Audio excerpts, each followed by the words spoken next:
Hi everybody, how are you doing today? I hope you are doing well. This is going to be possibly a controversial video for those who are blinded, but for those who are awake, you will completely understand what I'm getting at and what I'm trying to say here. And I'd like to point out the very first thing is that we have no other instruction that we should keep other than the Torah.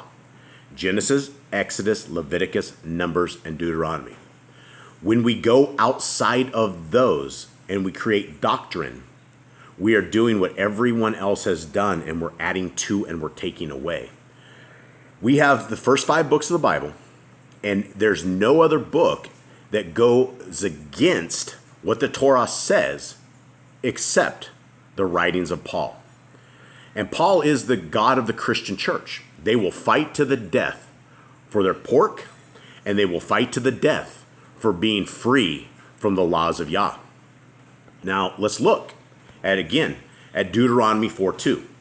You shall not add unto the word which I command you, neither shall ye diminish aught from it, that ye may guard the commandments of Yahuwah Elohim, which I command you. Okay, that is a commandment. If we go and we add anything that is outside of the Torah to our doctrine, we are breaking Deuteronomy 4:2. It doesn't matter what it is. It doesn't matter if we think there's a Trinity and we think there's 3 gods. That is outside of the Torah because there's no such thing. That is a construct of the Catholic Church. Now, let's take a quick look again at what the Talmud is. The Talmud is a set of Jewish doctrine that they got out of Babylon in Babylonian captivity. It is part of this doctrine, this Talmud, which our brother Shaul, he wasn't just a Pharisee. He was the top of the chart Pharisee. He was the top of the line. You don't get much higher than the people he learned under. He was a Pharisee and is a Pharisee. Now, the first 5 books that I just showed you, that's not what these guys keep. If you are a Pharisee, this is your collection of books, along with a satanic Kabbalah, along with a Zohar, and all of these extracurricular books that allow you to talk to demons, right? Now, we know, because we've studied the Torah, that Commandment 36 that we have right here is do not oppress the stranger, fatherless, or widow. And it says strange in there, but it is stranger, fatherless, or widow. Let me read it. You shall neither vex a stranger, nor oppress him, for ye were strangers in the land of Mitzrayim. Ye shall not afflict any widow or fatherless child. If you afflict them in any wise, and they cry out at all unto me, I will surely hear their cry, and my wrath shall wax hot, and I will kill you with a sword, and your women shall be widows, and your children fatherless. Okay? That seems easy enough, right? Now, what is a widow? Well, a widow is somebody that does not have a spouse.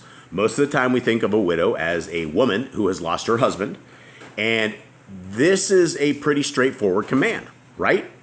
If we are oppressing a widow in any way, shape, or form, we are breaking this commandment of Yah. Why would we put undue necessary evil onto a widow, to somebody that is already broken, to somebody that has already lost the love of their lives? Why would we do anything like that?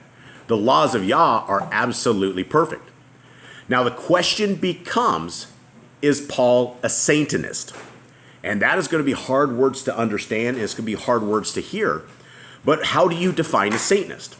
Are the Satanists the guys that are sitting there cutting little kids and drinking their blood? Or are they, what do you define as a Satanist? Maybe you dress up as in Halloween as a witch, and then you're just playing around, but you're not a Satanist. Anything that is outside of the will of our Creator is what Satanism is. If you are abiding by the laws of Satan, which is a lawless world where you do not have the laws of Yah and you don't have to keep them, then by default, you're a Satanist. So the question is Paul a Satanist? How would we know? Well, we would have to find out by simply going to his words. What does he speak? How does he speak it? What does he say? Now, if there's something other than the laws, statutes, and commandments, like if there's something extra, then it is incorrect. Now, I would like to take you over to 1 Timothy, right?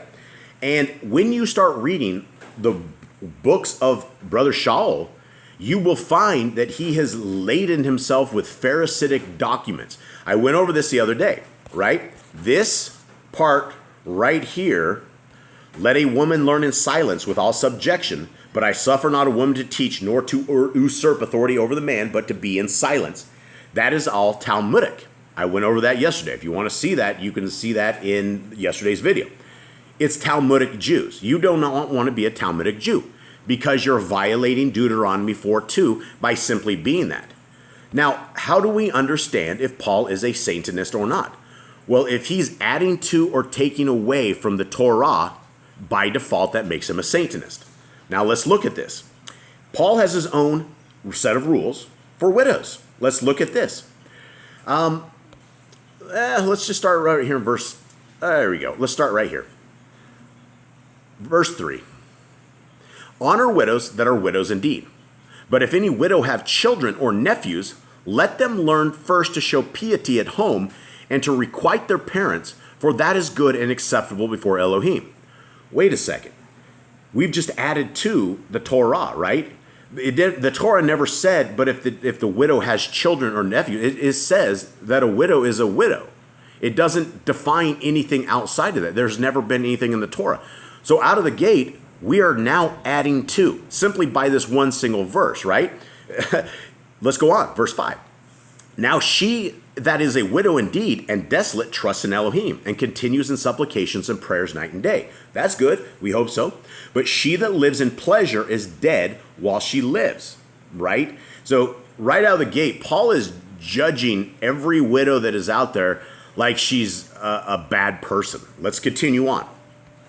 And these things give in charge, that they may be blameless. But if any provide not for his own home, and specifically for those in his own house, he has denied the faith and is worse than an infidel. That may not be. Verse 9. Let not a widow be taken into the number under 60 years old, having been the woman of one man. Okay, so right out of the gate, Paul is just defining a widow and somebody that he will take care of as somebody that is 60 years old. 60, 20, 40, 60. So you have to be 60 years old according to Paul. So again, within 2 verses, we have broken Deuteronomy 4:2 twice. Okay, so he says, yeah, you got to be 60 years old. There's no such command anywhere. Okay, let's go and continue on.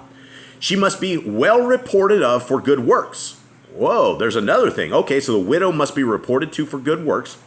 If she have brought up children, if she have lodged strangers, if she have washed the Kodeshium's feet, if she have relieved the afflicted, if she have diligently followed every good work.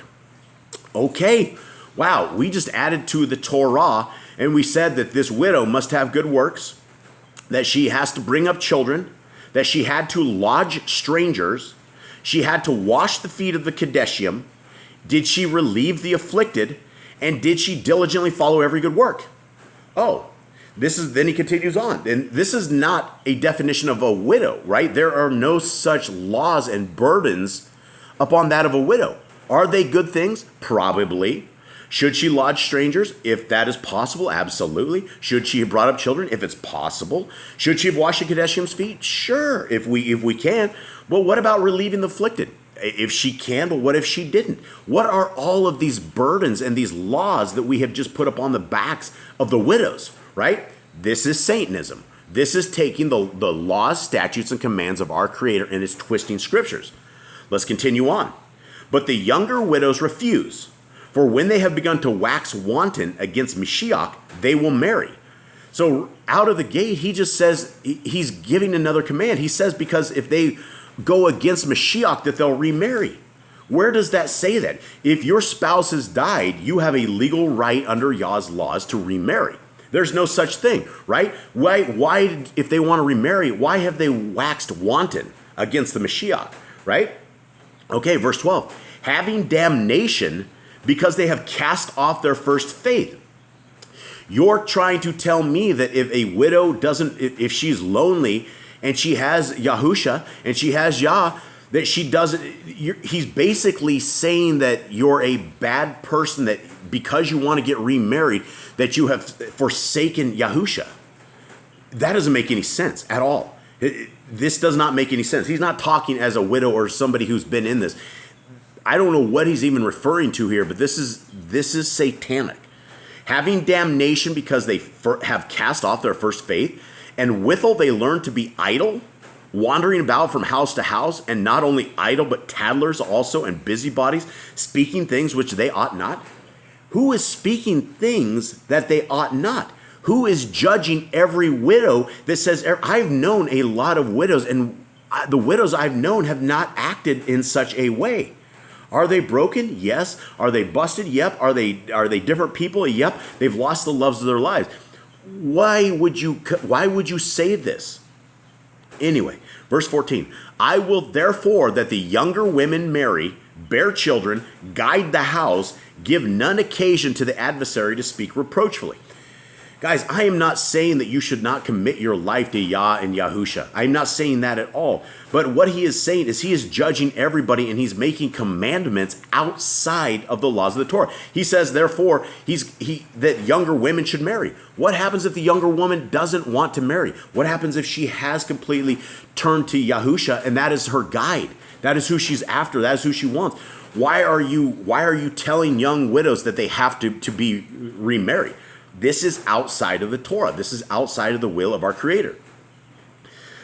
This is let the elders that rule well be counted worthy of double honor, especially they who labor in the word and doctrine. Guys, it goes on and on and on. This is the point I wanted to touch on right here, is about the widows, and about this is. I mean, if you have any problem. And this is the thing. People are so convinced that Paul is their God and Paul can do absolutely no wrong. But yet I've showed you, he said he's a Pharisee. Are you okay being led by a Pharisee, adding to and taking away from the Torah? This is the problem when you do not know the Torah of Yah, is that the readings of Paul become your doctrine when it is not proper doctrine. And everybody's like, oh, all scripture is worthy it's all scripture. Look, if it goes against the Torah, it doesn't matter what the scripture is. If it goes against the Torah, it should be tossed out, right? It should be tossed out. Why are we adding to and taking away from the commands of our Creator when he specifically tells us in Deuteronomy 4:2 that we shouldn't do this? So the question is Paul a Satanist? By his own writings, he is convicted as being so. He's added to and he's taken away from the Torah. And this is only one example in one chapter. We could go on I could go on for days. Everything he writes has a red flag attached to it. If he's saying keep the laws of Yah, that is correct. If he's adding to it and saying a widow must be 60 years old and that you need to marry when you're younger, and this, it may be very good advice, but it is not our doctrine. Our doctrine is the Torah. Our doctrine is the Torah. We have the Gospels, which never, ever do any of the same stuff that Paul's writings do. So seek this day who you may serve. Seek the kingdom first and his righteousness. All these things shall be added unto you. Hope you guys are good. I'm out.